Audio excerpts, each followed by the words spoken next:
राधे राधे। राधे राधे महाराज जी। महाराज जी, अगर मेरी पत्नी पूजा पाठ कर रही हो तो क्या उसका फल उसके पति को प्राप्त होता है क्या महाराज जी? नहीं, उसका चिंतन, उसका भजन उसको पूरा का पूरा प्राप्त होगा। आप यदि साधन भजन करेंगे तो आपने पाणी ग्रहण लिया है, आपकी अर्धांगिनी उसको प्राप्त होगा, लेकिन उसका साधन भजन किया हुआ वो चाहे आपको दे तो आपको प्राप्त हो सकता है, नहीं तो नहीं। आप चाहो या ना चाहो वो चाहेगा। जैसे आप गंगा स्नान करने गए तो उसका आधा पुण्य फल उसको मिलेगा क्योंकि अर्धांगिनी है।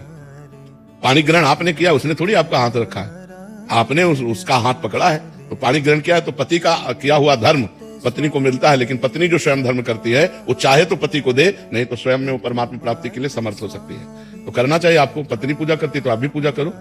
भक्ति महाराज जी बहुत करते हैं, लेकिन भजन आपका भजन सुनते हैं रात में नींद नहीं लगती है, 2-2 ढाई बज जाता है महाराज जी।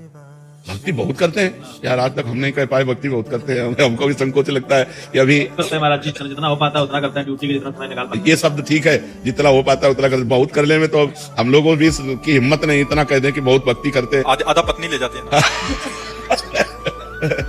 ना, खूब खूब नाम, भगवान का नाम जप करो। रात में नींद नहीं लगती है महाराज जी। टेबलेट ले लो, नींद का टेबलेट ले लो, क्या करे बताओ। अब उसके लिए तो डॉक्टर से बात कर लो कि आपको नींद नहीं आती।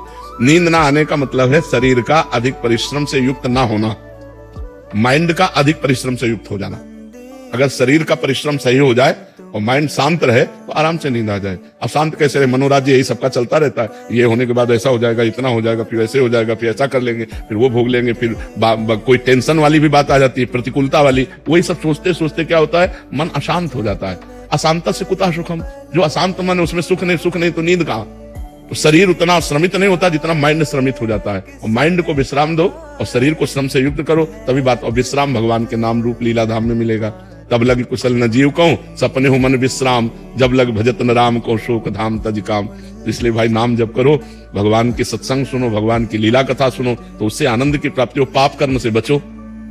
पाप कर्म जो जानते हो कि ये सब पाप कर्म है, उन पाप कर्मों से बचो। आजकल तो बहुत गंदी बातें चल गई हैं, बॉयफ्रेंड गर्लफ्रेंड, गंदी गंदी गंदी बातें, ये तो बहुत हानिकारक हो गई। ब्याह हो गया, पति दूसरी से, पत्नी दूसरे से, ये सब बहुत गलत गलत बातें हो रही। और कितना सुंदर पति हो उसको अपने पति पर संतुष्टता नहीं, कितनी सुंदर पत्नी हो उसको अपनी पत्नी पर संतुष्टता नहीं। आज हमारे धार्मिक भारत देश में ये जो गंदी बातें प्रचलित हो गई, कितना मतलब अनिष्ट हो रहा है। पति पत्नी पे विश्वास नहीं रह गया।